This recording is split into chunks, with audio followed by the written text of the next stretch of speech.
यदि आपने अब तक चैनल को सब्सक्राइब नहीं किया है तो चैनल को सब्सक्राइब जरूर कर दें ताकि हमारे सभी वीडियो आप तक पहुंचते रहें, जिससे आप परीक्षा में अच्छे अंक प्राप्त कर सकें।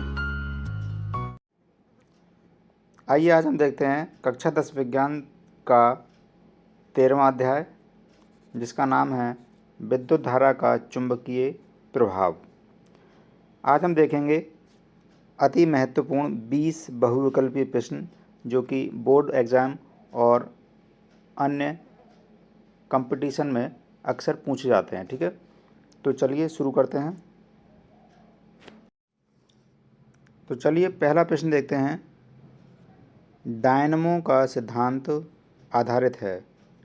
ऑप्शन ए है विद्युत चुंबकीय प्रेरण पर, ऑप्शन बी है प्रेरित विद्युत पर, ऑप्शन सी है धारा के ऊष्मीय प्रभाव पर, ऑप्शन डी है इनमें से कोई नहीं। तो जो डायनमो का जो सिद्धांत होता है वो किस नियम पर कार्य करता है? फैराडे के विद्युत चुंबकीय प्रेरण के सिद्धांत पर। ठीक है, तो यहाँ ऑप्शन ए जो है वो सही हो जाएगा। ठीक है, आइए अब देखते हैं प्रश्न नंबर 2। डायनमो से किस प्रकार की धारा प्राप्त होती है? ऑप्शन ए है दिष्ट धारा, ऑप्शन बी है प्रत्यावर्ती धारा, ऑप्शन सी है दोनों धाराएं, ऑप्शन डी है इनमें से कोई नहीं। तो डायनमो से जो दोनों प्रकार की धाराएं प्राप्त की जा सकती हैं, एसी और डीसी दोनों प्रकार की धाराएं प्राप्त की जा सकती हैं, क्योंकि आपने पढ़ा होगा प्रत्यावर्ती धारा जनित्र और दिष्ट धारा जनित्र। ठीक है, ये दोनों अपनी अलग अलग प्रकार की धारा जो है प्रवाहित करते हैं। तो यहाँ ऑप्शन सी जो है वो सही हो जाएगा। ठीक है, आइए अब देखते हैं प्रश्न नंबर 3। विद्युत बल्ब में कौन सी गैस भरी रहती है? ऑप्शन ए है निर्वात रहता है, ऑप्शन बी है वायु भरी रहती है, ऑप्शन सी है निष्क्रिय गैस भरी रहती है, ऑप्शन डी है हाइड्रोजन भरी रहती है। ठीक है, तो यहाँ ऑप्शन सी जो है वो सही हो जाएगा कि यहाँ पर जो है निष्क्रिय गैस भरी रहती है, जैसे नाइट्रोजन। आइए अब देखते हैं प्रश्न नंबर 4। विद्युत चुंबकीय प्रेरण की खोज किसने की थी? जो विद्युत चुंबकीय प्रेरण के जो नियम हैं उन नियमों की खोज वह किसने की थी? ऑप्शन ए है फैराडे ने, ऑप्शन बी है मैक्सवेल ने, ऑप्शन सी है फ्लेमिंग ने, ऑप्शन डी है एम्पियर ने। तो आप जानते हैं अच्छे से कि ये जो नियम दिए थे वो किसने दिए थे? फैराडे ने दिए थे। ठीक है, तो यहाँ ऑप्शन ए जो है वो सही हो जाएगा। ठीक है, आपने पढ़ा होगा फैराडे के विद्युत चुंबकीय प्रेरण के नियम, तो ऑप्शन ए जो है वो सही हो जाएगा। ठीक है, आइए अब देखते हैं प्रश्न नंबर 5। विद्युत मोटर को चलाया जा सकता है। ऑप्शन ए है प्रत्यावर्ती धारा पर, ऑप्शन बी है दिष्ट धारा पर, ऑप्शन सी है प्रत्यावर्ती और दिष्ट दोनों धाराओं पर, ऑप्शन डी है इनमें से कोई नहीं। तो यहाँ ऑप्शन सी जो है वो सही हो जाएगा, एसी और डीसी दोनों करंट से इसको जो है चलाया जा सकता है। ठीक है, आइए अब देखते हैं प्रश्न नंबर 6। डायनमो के द्वारा बदला जाता है।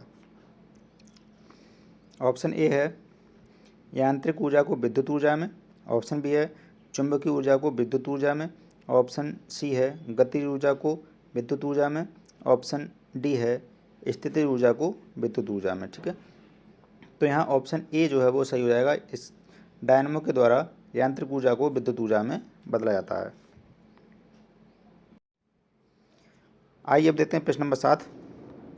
चुंबक द्वारा धारावाही चालक पर लगाए गए बल की दिशा ज्ञात की जाती है।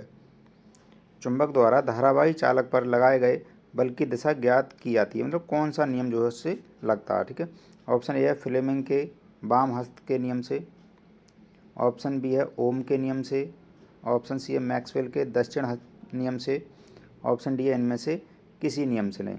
तो आप जानते हैं चुंबक द्वारा धारावाही चालक पर लगाए गए बल की दिशा जो ज्ञात की जाती है वो फ्लेमिंग के बाएं हाथ के नियम से ज्ञात की जाती है। तो यहाँ ऑप्शन ए जो है वो सही हो जाएगा।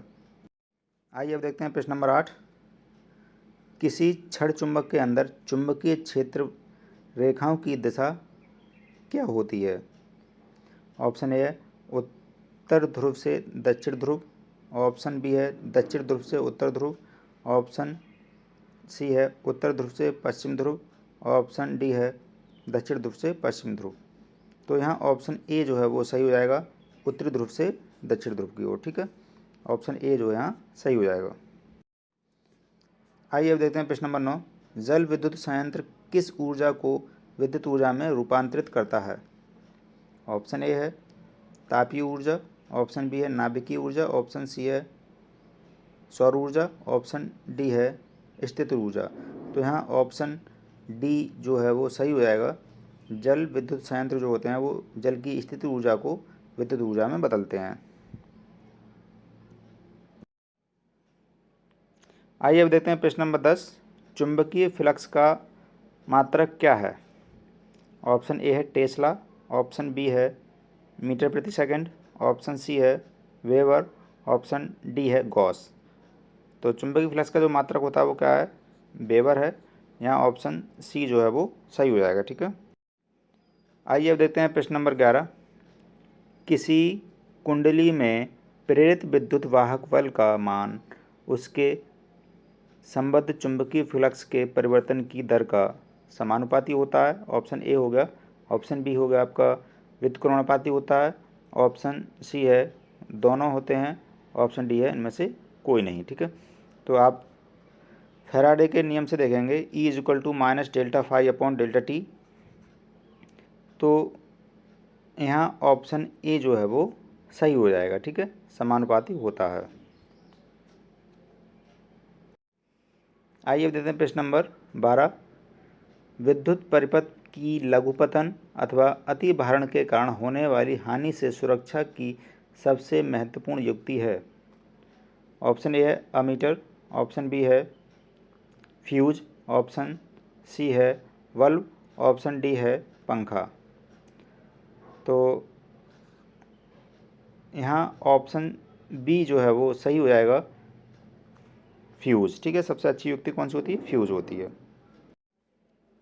आइए देखते हैं प्रश्न नंबर 13। भारत में उत्पादित प्रत्यावर्ती विद्युत धारा की आवृत्ति होती है। ऑप्शन ए है 50 हर्ट्ज, ऑप्शन बी है 60 हर्ट्ज, ऑप्शन सी है 70 हर्ट्ज, ऑप्शन डी है 80 हर्ट्ज। ठीक है, तो भारत में उत्पादित प्रत्यावर्ती विद्युत धारा की जो आवृत्ति होती है वो कितनी होती है? 50 हर्ट्ज होती है। तो यहाँ ऑप्शन ए जो है वो सही हो जाएगा। आइए अब देखते हैं प्रश्न नंबर 14। चुंबकीय क्षेत्र का ऐसा ही मात्रक है। ऑप्शन ए है न्यूटन प्रति मीटर, ऑप्शन बी है न्यूटन प्रति एम्पियर, ऑप्शन सी है न्यूटन, ऑप्शन डी है न्यूटन प्रति एम्पियर मीटर। तो चुंबकीय बल क्षेत्र का जो मात्रक होता है वो क्या हो जाएगा? ऑप्शन डी जो है वो सही हो जाएगा, न्यूटन प्रति एम्पियर मीटर। आइए अब देते हैं प्रश्न नंबर 15। 1 किलोवाट घंटा किसके बराबर होता है? ऑप्शन ए है 0.36 इंटू 10⁻10 जूल, ऑप्शन बी है 1.6 इंटू 10⁻−19 जूल, ऑप्शन सी है 3.6 इंटू 10⁻6 जूल, ऑप्शन डी है इनमें से कोई नहीं। ठीक है, तो 1 किलोवाट घंटा जो होता है वो कितने जूल के बराबर होता है?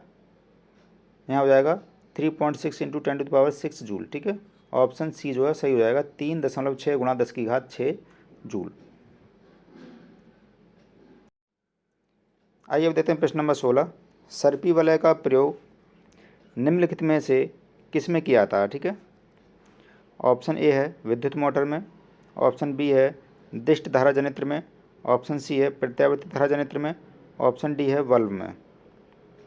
तो सर्पी वलय का जो प्रयोग किया जाता है वो प्रत्यावर्ती धारा जनित्र में किया जाता है। तो यहाँ ऑप्शन सी जो है वो सही हो जाएगा। ठीक है, आइए अब देखते हैं प्रश्न नंबर 17। विद्युत मोटर किस नियम पर कार्य करती है?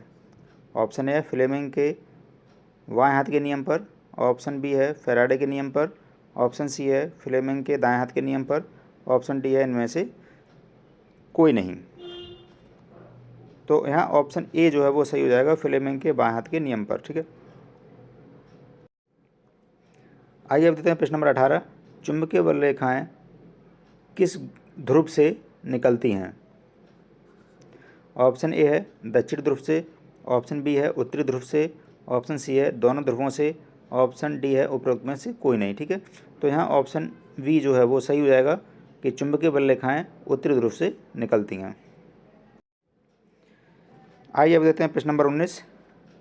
विद्युत मोटर का प्रमुख भाग होता है। ठीक है, ऑप्शन ए है चुंबक, ऑप्शन बी है विभक्त वलय, ऑप्शन सी है आर्मेचर, ऑप्शन डी है उपरोक्त सभी। तो विद्युत मोटर के उपरोक्त सभी जो भाग होते हैं वो प्रमुख भाग होते हैं, तो यहाँ ऑप्शन डी जो है वो सही हो जाएगा। ठीक है, आइए अब देखते हैं आखिरी प्रश्न। विभक्त वलय पाए जाते हैं।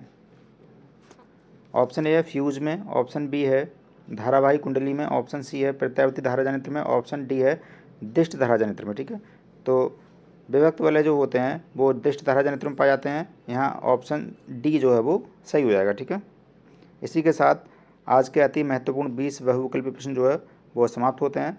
आप मन लगा कर पढ़ाई करते रहिए। ठीक है।